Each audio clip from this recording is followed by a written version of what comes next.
হরে Krishna. Mayapur Nitai Gour kitchen থেকে সবাইকে স্বাগতম। আপনাদের সাথে আছে আমি জয়প্রিয়া সখী দেবী দাসী। আবারও চলে এসেছি আজকে নতুন আরেকটা রেসিপি নিয়ে। আজকে আমি বানাবো শুক্তো, কারণ এই শুক্তোটা মহাপ্রভুর খুব প্রিয় আর সকলেরই খুব প্রিয়। এই শুক্তোটা যাতে অল্প সময়ের মধ্যে কত সুন্দরভাবে এই শুক্তোটা বানানো যায় সেটাই আপনাদের সাথে শেয়ার করব। তাহলে চলুন দেখে নিই কীভাবে আমি এই শুক্তোটা বানাবো। এখানে আমি কতগুলি সবজি নিয়ে নিয়েছি এবং বানিয়েও নিয়ে নিয়েছি। এখানে শুক্তোর জন্য নিয়েছি, শুক্তো মানে পেঁপে। এই দেখুন পেঁপে আমি সুন্দর করে বানিয়ে নিয়েছি। এখানে একটু সিম নিয়েছি, বেগুন নিয়েছি, এখানে অল্প একটু একটা মূলা নিয়েছি, কারণ মূলো বেশি দিলে ভালো লাগবে না, তো এটা একটু সেন্ট আসবে শুক্তোর মধ্যে, এই জন্য আমি অল্প একটু মূলো নিয়েছি। মূলোর পরিমাণটা খুবই কম দিতে হবে। আর এখানে থোড় নিয়েছি, এই যে থুরটাকে এরকমভাবে বানিয়ে নিয়েছি। আর এখানে ছোট্ট একটা আলু নিয়েছি, শুক্তোতে আলুটাও একটু কম। আর এখানে কাঁচকলা নিয়েছি। আমি এর মধ্যে তিতু দিচ্ছি না, আমরা জানি শুক্তো মানে তিতু, আমি তিতুটা দিচ্ছি না, কারণ অনেক সময় শুক্তো তিতু হলে বাচ্চারা খেতে চায় না। আমি এখানে সব সবজি দিচ্ছি, শুধু করলাটা বাদ দিচ্ছি। এই যে কাঁচকলাটা বানিয়ে রেখেছি। এখন আমি কাঁচকলাটা যেহেতু কালো হয়ে যায়, একটু হলুদ গুঁড়ো দিয়ে একটু মেখে রেখে দিচ্ছি। একটু মেখে 2-3 মিনিট রেখে দিলে এই মানে কালোটা হয় না, একটু ধুয়ে নিলেই হয়ে যাবে। এখানে আমি একটা প্রেশার কুকার নিয়েছি, কারণ প্রেশার কুকারে আমি কি করব, এই সবজিগুলি সব সবজি ঢেলে দিয়ে দিচ্ছি। আমি প্রেশার কুকারে একটা সিটি দিয়ে নেব, তাহলে কি হবে, সবজিটাও মজে যাবে আর শুক্তোটাও খুব সুন্দর হবে আর আমাদের শর্ট টাইমের মধ্যে হয়ে যাবে। তার জন্য আমি এখানে অল্প একটু লবণ দিয়ে দিচ্ছি আর অল্প একটু হলুদ গুঁড়ো দিয়ে দিচ্ছি। এই যে এখানে আমি অল্প জল দিয়ে দিচ্ছি, যাতে করে সবজিটা একটু সিদ্ধ হয়, একটু জলটা থাকে। আর এই কলাটাকেও আমি ভালো করে একটু জল দিয়ে এর মধ্যে দিয়ে দিচ্ছি। এই যে, আর এটা কালো হবে না।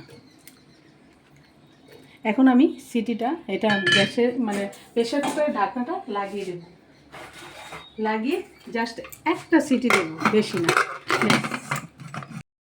দেখুন এই যে আমি শুধু একটা সিটি দিয়েছি, সেট। এই যে সিটি দিয়ে নামিয়ে নিয়েছি, প্রায় রেডির মতো হয়ে গেছে, হাফ রেডি হয়ে গেছে। এখন আমি এটাকে ফোড়ন দেব। এটা কি বলেন তো, অল্প সময়ের মধ্যে শুক্তো খাওয়ার ইচ্ছে হলো, একদম মানে 5 মিনিট আপনি শুক্তোটা বানিয়ে ফেলতে পারবেন। এখন আমি এটাকে ফোড়ন দেব, তার জন্য এখানে একটা কড়াই বসিয়ে দিয়েছি। কড়াইয়ের মধ্যে আমি 2 চামচ তেল দিয়ে দিলাম। এখন আমি এখানে কয়েকটা বড়ি নিয়েছি, বিউলির ডালের বড়ি। এই বড়িটাকে তেলের মধ্যে ভেজে নেব। বড়িটা একটু লালচে করে ভেজে নিচ্ছি। ভালোভাবে একটু লালচে করে ভেজে নিলে শুক্তোর মধ্যে খুব সুন্দর একটা সেন্ট ওঠে।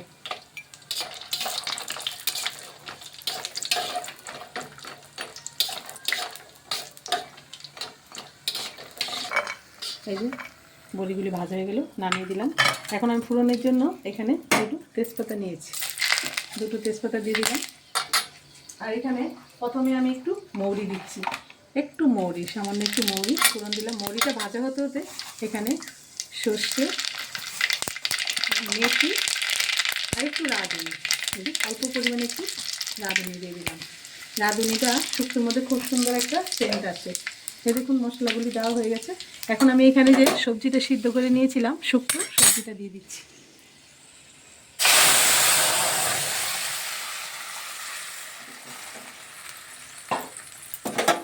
ভালোভাবে মিশিয়ে দিচ্ছি। আমি হলুদটা আগেই দিয়ে দিচ্ছি, আর হলুদ গুঁড়ো দেবো না। একটু শুক্তোর কালারটা একটু হলুদ কম দিয়ে কালারটা যাতে একটু সাদা সাদা থাকে। এখানে আমি আর একটু পরিমাণে একটু লবণ দেবো, কারণ অল্প সিদ্ধর সময় অল্প লবণ দিয়েছি, আর একটু স্বাদ মতো লবণ দিয়ে দিচ্ছি।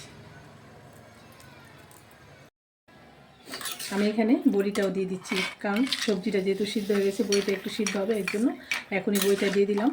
ভালোভাবে নেড়েচেড়ে মিশিয়ে দিচ্ছি। এই সবজিটা মানে শুক্তোটা উত্তানি আস্তে আস্তে বড়িটাও সিদ্ধ হয়ে যাবে। আর এখানে আমি আদা নিয়েছি, যেহেতু শুক্তো আদা দিতে হবে মাস্ট, এই জন্য এখানে আদাটা দিয়ে দিলাম। আদাটা দিয়ে ভালোভাবে একটু মিশিয়ে দিয়েছি। এখন এটা আমি কিছুক্ষণের জন্য একটু ফুটিয়ে নেব।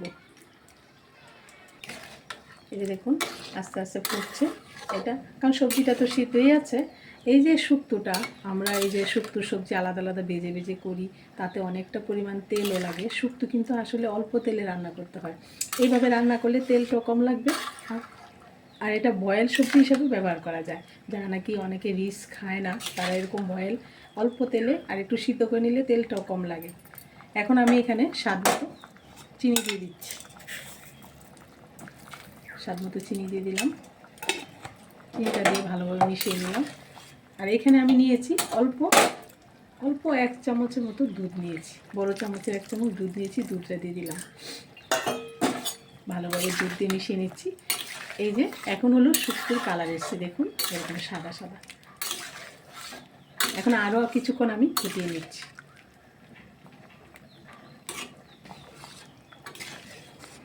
এই যে দেখুন কি সুন্দর ফুটছে।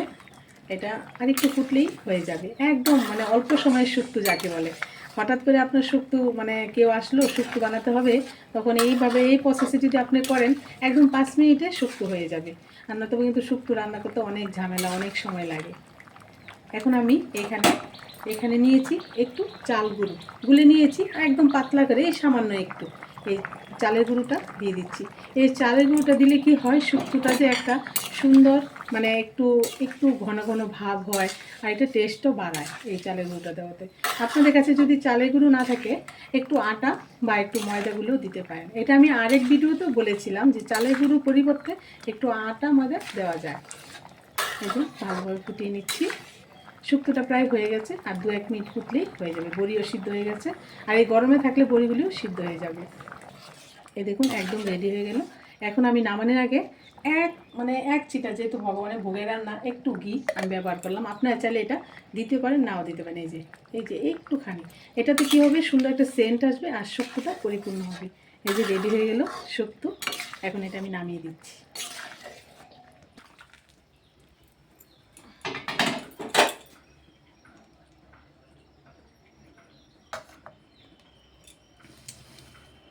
এই দেখুন শুক্তাটা রেডি হয়ে গেল, আর কত সুন্দর ঘন, বেশি পাতলা না। এই যে এরকমভাবে আপনারা ভগবানকে ভোগ লাগাতে পারেন। আর ভগবানের প্রিয় শুক্তো, এই শুক্তোটা রান্না করে ভগবানকে ভোগ লাগাবেন। আর আজকের মতো ভিডিও আমার এখানেই শেষ। আবার সবাই ভালো থাকবেন, সুস্থ থাকবেন। আবার দেখা হচ্ছে পরের ভিডিওতে। হরে কৃষ্ণ। আর আমার গৌনি থেকে একটু দর্শন করে নিন, গৌনিতে কৃপা লাভ করুন, আর সবাই ভালো থাকবেন। হরে কৃষ্ণ।